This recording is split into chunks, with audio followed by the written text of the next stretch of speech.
Every one of you watching this screen, look out.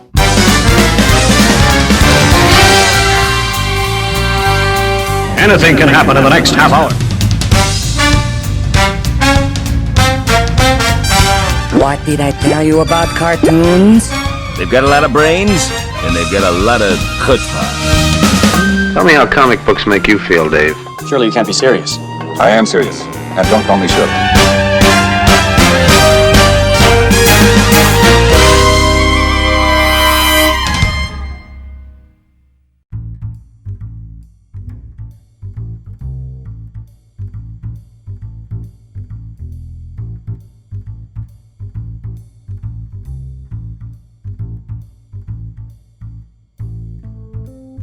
Hi, this is Frantz, Kantor, cartoonist, illustrator, and toon talker, and I'm here with Jim Bridges, and I'm the president of the Australian Cartoon Museum.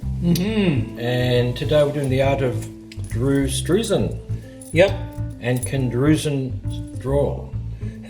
Can Struzan draw? He can. So, you probably, those of you that know illustration would be familiar with Drew Struzan. This is put out by Titan Books. This is not his, I would say this is not his best work, all of the best work. This is like a collection of some of it and definitely showing you the process. I'm pretty sure everybody's going to recognise his work. They've seen at least one of these posters somewhere. Especially, you know. So we all have a favourite Drew Struzan poster. Mine would be Big Trouble in Little China. Oh, mine's Back to the Future. Back to the Future, yeah. Awesome. Okay. And that's a great film. Well, let's get into it. You know, Big Trouble in Little China. Yeah. I don't know why it flopped. So, written by Drew Struzan and David J. Shaw, forward by Frank Darabont. So, So anyway, Drew Struzan has a mixture of like a very loose pencil style. This is one of his pencils on tone paper. That's one of the reasons why I like drawing on tone paper. Yeah, you love tone paper. Well, so did Da Vinci. That's your middle name, isn't it? Yeah. Tone Da Vinci? paper? Oh no, tone paper. So they didn't have white paper in Da Vinci's day, did they? They did, but it wasn't very popular because it poisoned the environment. I don't think they gave a stuff about poisoning the environment back then. Well, they did when they had to fish poisoned fish, and he tried to eat poisoned fish. Yeah, well, that's a different kettle of fish. Sorry about the jokes. So he had a very Drew's got a very loose style, which tightens up in all of the right areas. What do you mean? Well, okay. This is Drew's Raiders of the Lost Ark. This isn't the official poster, by the way. The official poster is by Ansel. Ansel is used to do a lot of the TV Guide illustrated covers for shows and movies and things, and he was very, very popular. Unfortunately, Ansel died, and in many ways, Drew Struzan's work kind of eclipsed everything that Ansel could have done, because Drew, apart from anything else, was incredibly prolific. So he would do posters for everything. Are these hand-coloured or computed? They're a mixture of airbrush. No, they're not computer. They're airbrush and acrylic and gouache. They're kind of a mixed media. Coloured pencil, a lot of Prismacolor. What size would the original? I mean, these are sketches, but what size would they end up being? Well, you can kind of tell from this. They're roughly about.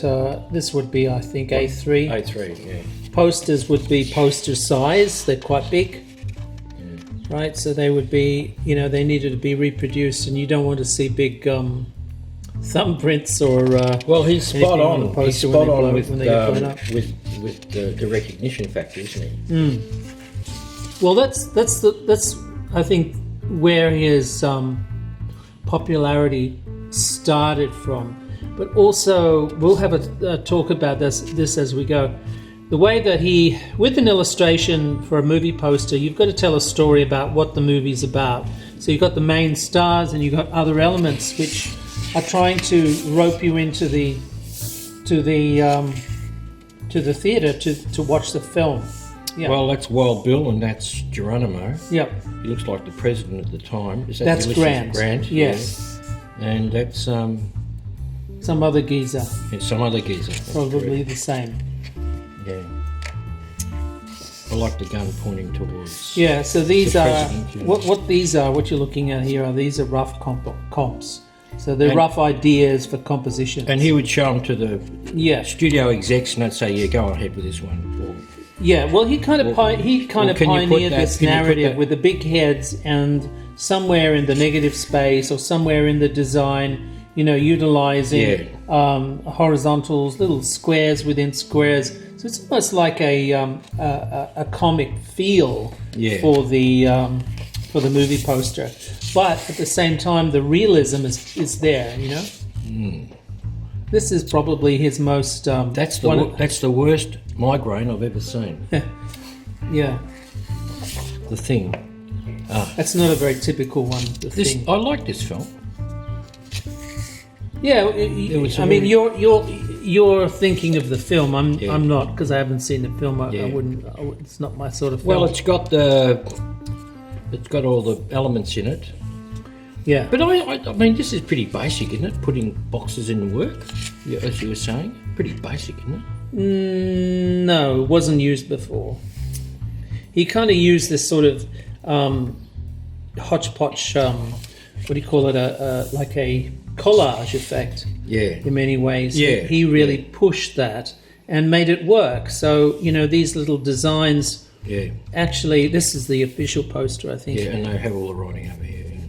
Yeah. So he had this. Look at that. A hand Technique. on each lens. He's a man of action. We'll also look at the outline. So most of the characters have Yeah. a sort of an outline. Obviously, it would not be appropriate to do that with this the hair. wispy hair. Yeah.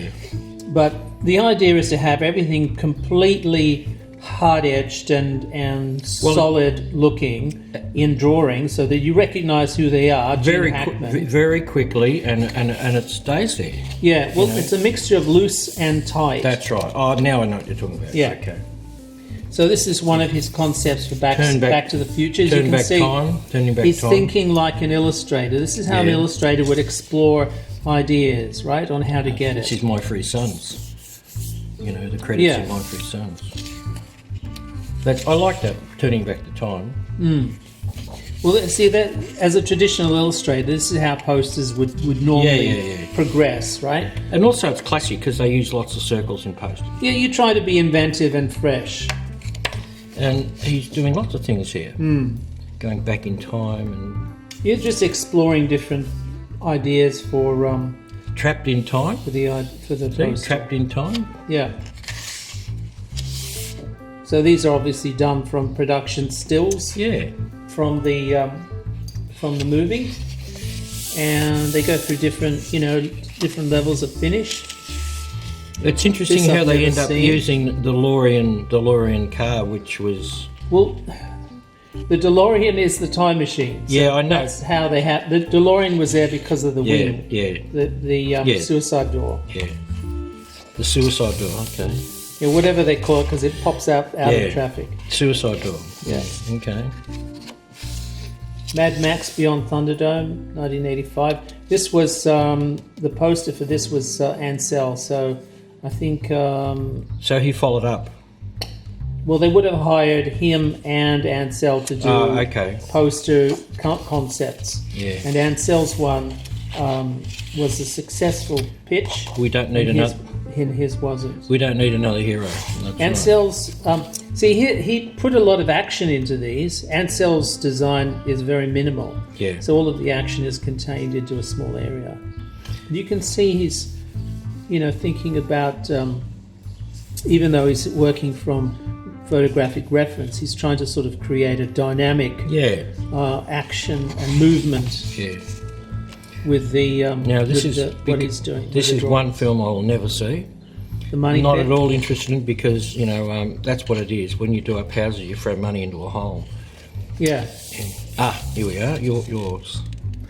Yeah, so these are different explorations of the character and just some ideas on how to tell the story in one image to try to get people interested in watching the film. Well, this is almost Indian, isn't it? In its, all the different... Well, it's very intricate. Yeah. Yeah. Yeah. Asian art, how they put all the... So here we're getting more closer to the final. This is the Yeah. final. This is the iconic one. Yeah. And you can see the different variations and where this came from. It came from this sort of genesis. So Yeah. you can see it closer, getting closer and closer and closer. And He has lots of highlights, like... well, he's changed the pose a little bit. So Yeah, but he has he's lots reworked of... the He arms. has highlights all over the place in his work, I've noticed. What do you mean highlight? Well, light sources, like, it's sort of... And they all have this. They all have this sheen around them, I've never That's just seen his that preference, I one. guess. Well, Police Academy was one of his most famous brands that he of films that he illustrated for. Jack the Pig. Yeah. So Jack Balloon the Pig. okay, so as an illustrator, exploring different ways Yeah. of telling the story, right? Yeah. So all of these things, a bit like Band on the Run, all of these things kind of come from problem solving on Yeah. what a poster will be. Yeah. It ended up like a classic type of Drew Struzan solution, which is this one. Okay. So for comedies, he had this sort of this fan out effect of all the characters popping out from some central theme. It's right, a little which bit like comic covers, a little bit. This sort of thing. That sort of thing. Well, they all have the main idea of a comic cover is to grab your attention. Yeah, So, yeah. These are to grab your It's attention. 3D look. Yeah, Oh, He-Man. yeah, Oh, God. yeah. My sons were nuts about that So show. sometimes he explores quite, definitely into like a lot of work into the other ideas before he comes up with something that will work. This again, with the comedy, he always has this sort of exaggerated expressions and exaggerated movements. A lot of the limbs and poses are very starkly exaggerated. He doesn't do caricatures. They're not like comic like. No, he doesn't do caricatures. With, Jack Davis. No, and the limbs aren't extended. He did. Crocodile Dundee, and of course he liked that idea, so he used it. They exploited it for Coming to America. Yeah. Dun, dun, dun, dun, dun, dun. So when he gets more familiar, obviously he's very familiar with Indiana Jones franchise. He'll start to explore in depth. Yeah, you have these subtle narratives and narratives within narratives. Well, he has these. What I was talking about, these lights, the sources there. There's sort the of airbrush. Yeah. Yeah, there's sort of glows. Sort of a Spielberg sort of effect. You know what I mean? I mean that's a basic, but with the sort of light sources, there's an autumnal glow about his work too, isn't there? Oh well, here we are. Well, these were very successful because they had. Yeah. They kind of look like maps in a way. Yeah, that's what the old map look, Yeah, and then they also kind of sort of looked like old serial posters. Well, that's exactly, yeah. But the 3D stuff and the glow and the splatter and the texture of the gesso underneath and all of these things. And coming at you. It just makes it look really organic and realistic as well. How long do you reckon this took him? Because you said he's very prolific. I don't know. It would have taken him a week probably. Yeah. But the whole idea of these little pockets of item of characters, so that you get a very storybook effect. For the well, they're the main characters for the movie. Yeah. But you'll see the big heads and the action. Yeah. Big heads and the action. Now that's a formula. Yeah. He worked out a formula, and in many ways put himself out of work. Because what happened was nothing nefarious, like, nobody copied him, but what happened was with the introduction of Photoshop, people started to, rather than hiring Drew Struzan or an illustrator to do a poster, they used the Drew Struzan composition or storytelling method to put a poster together in, using Photoshop comping. So composites using Photoshop rather than, cleverly exploring texture and art materials. Like this is this is quite rough, but even his attention to detail was extraordinary, but also the attention to no detail. So where he wouldn't put detail on purpose, so that your eyes would draw to the action and the detail of the story. That's part of the structure of posters. Except for Photoshop. Yeah, well... Photoshop posters today, they're using these designs that copied his compositions, but they're not doing anything. This is funny, they're not clever. looking at their wristwatches anymore. Yeah. And there's the railway tracks burning it up. He did animation posters. Oh, well, why not? Because they generally just use stuff from the... Yeah, his most famous one was Fiber Goes West. Isn't that the first... No, it's not the first. This is Hook, Explorations of Hook, another very powerful poster. This is how he would get basically to that final illustration, which is over here. And you can see with what's different is that there's a different expression, different facial features of Dustin Hoffman, right? Yeah. So everybody else seems to be the same. He got that, but Dustin Hoffman, they couldn't see whether it would work, or he couldn't see that it would work. It was either too angry or too sort of weird, I guess. That's sort of looks like an English banker. It looks a bit like Terry. Expression. Terry Thomas. Yeah. So he would, narrow it down to find something really. He's the puppet that's taken over. Spot on.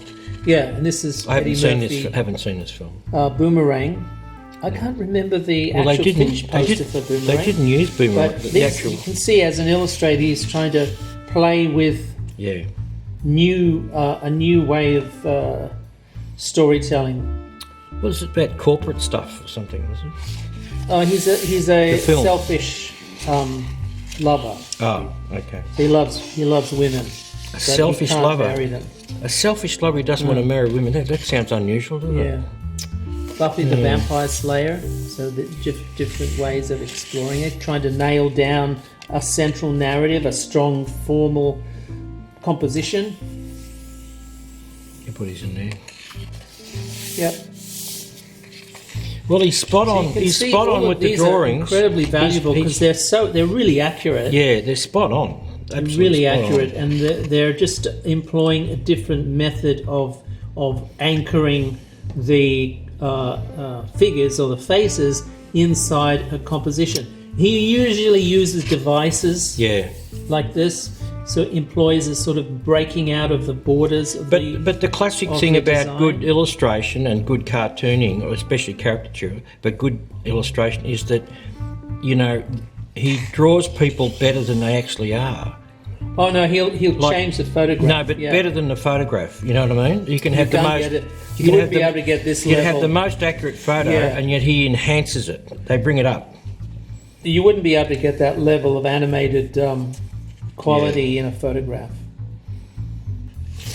This is an interesting one, a horrible film. Poor everybody, poor Flintstones.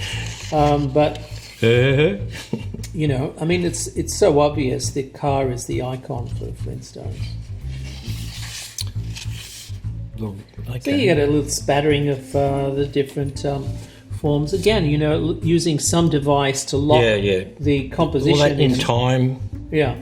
It could be like a frame within a frame. Yeah. Spotlight effects. The Radioland motors. Oh, well, that's funny. This is Waterworld. Of course, Waterworld is like above and below. The whole world's. Yeah, this is interesting. Yeah. He lives above and below the water. Yeah, but that's interesting what he's done. I liked what he's done. Yeah. So, exploring different ideas of Waterworld. What is it? Is it a pirate movie? Is it a end of the world movie? What are these? Is the bad guy? I can't remember his name now. But what's important in the narrative in the poster? Trying to work out a theme that works, that resonates. It's beautifully rendered. And this is the final one. The final one. So it's the heroic hero. Yeah, this is kind of like an Aquaman sort of construct. Except it was 10 years before Aquaman, or 20 years. Harry, eh? Yeah. Are you wild about Harry? You can see now this is later on in his career, 2001. So, he's sort of doing a lot of the cleanup in the computer. Sort of losing him here. But these guys are young. Because they aged on the job. So you're consciously trying to get away from the computer Photoshop look so you can see the pencil strokes, right? Yeah. And the way that he shows the Well, that's what you want to see. Narrative. That's what you want to see. You want to see that. Yeah. You want to see that. Did they re-release this? They were thinking of it. Oh, they never did? No. I say. Oh, there's his idea again. Yeah.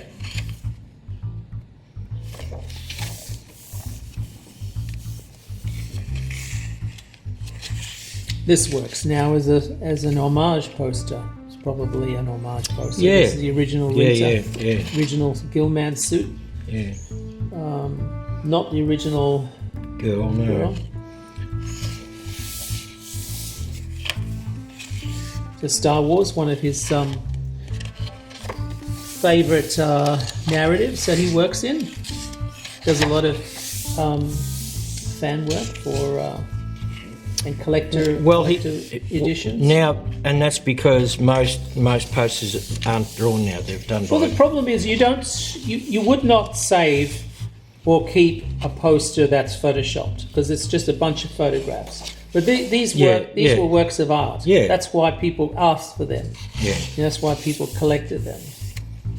Coming at you, yeah. Oh boy. So even though that's funny.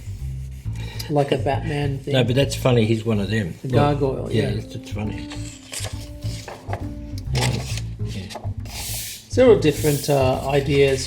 Some of them works in different ways. These sort of things are good to explore. Ideas, but I think for a poster, you need sort of a bigger scene, something striking. So it's the final one, was it? Yeah, it's the final one. Yeah. It's actually a video of this being created. So you can actually see it. The size we should check it out. We should check it out. And the materials that he used. This automatically to me makes it about the Holocaust. What's your opinion about that? Well, he's just playing with. It could be any kind of prison internment camp. This is more like a jail. Yeah. But you can see again, the devices, how he pins the action into these frames within a frame, and these elements. This is very it's like popular with posters today. Yeah, but it's only also not as effective because they're not drawn. Yeah, they have to be drawn. That's the whole thing about these, the way they work. Yes. James Whitmore. Yes. One of his last films. He was very good in it, wasn't he? Yeah, I remember him from Ants. I remember from the 40s. Sahara. You can see there's a similarity with a lot of the designs, the posters and things, because they were so strikingly effective. Yeah, what's this? Oh, this is a fedora. This is a little bit like Robbie, the robot. Okay, the Revenge of the Sith. There's all these sources, all these light sources. With this collage effect, big head, action, contained within locked in with this frame within a frame, or some use of negative space or something. it creates this incredibly strong narrative, a stepping stone effect of space working, like going into the poster itself. Well, this is good. I really like this poster. It's sort of effective in lots of ways. It's telling you the story and pointing to people, and and all of the other elements of the story radiate out from it. And even the lens flare, this is not Photoshop stuff. This is but this is also handmade lens flares. This is also 2001: Space Odyssey stuff. You know what I mean? Yeah. So he used a lot of this airbrushing effect, to create a sort of a halo around characters. And that would help. It would help create a stark contrast between the foreground and the background. That's a beautiful one. It's not their official poster. No, it is beautiful. Yeah. The Mist. Isn't that a game? No. Okay. No, it's a John Carpenter. Yeah, I know, but wasn't it a game first and became the... I don't think so. I think it's a book. Well, what the hell is this? The Good, the Bad and the Ugly? Something like that, yeah. With a rose and a... Something like that. I'm not sure what that was. Actually, we should actually read that. What the hell? What are we looking at? We don't know. I don't think it's going to tell you. Oh, a flaw in the layout of the book. It is. So here we go. These are incredibly valuable. These, see how beautiful, loose they are, and tight where you want them. This is the whole idea of Drew Struzan's style. Oh, this is the reissue. This is not the original stuff. No, this is like exploring. See, that's all those light sources, all those light things he has. Yeah. That's a great poster. I really like that. Yeah.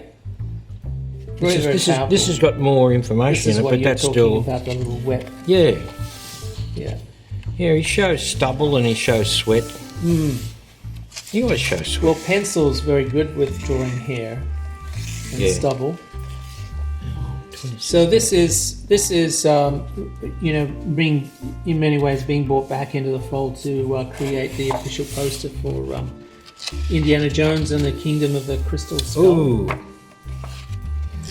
is that a gun or you're glad to see me? The Golden Army, Hellboy. Yeah, that's a. So what year is that? 2008. So he doesn't do movies anymore. He just does fan work. No, he does very rarely, but most people use Photoshop. Yeah. So, he's an incredibly valuable. He is an icon of definitely the 80s. I think Struzan can draw. Struzan can draw. Yeah. Definitely. All right. So this is Frantz Kantor telling you to remember to ring the little bell and subscribe. Hit the subscribe button underneath this video for more great films of. Yeah, we've got plenty of them, folks. We've got about 250 online. So check us out on YouTube. And if you want to support us, hit the Patreon feed, which the link is in the description. If you're feeling lucky and generous. Are you punk? Are you punk? All right. Thanks, guys. Catch you next time. Bye-bye. Thanks for the sour persimmons, cousin.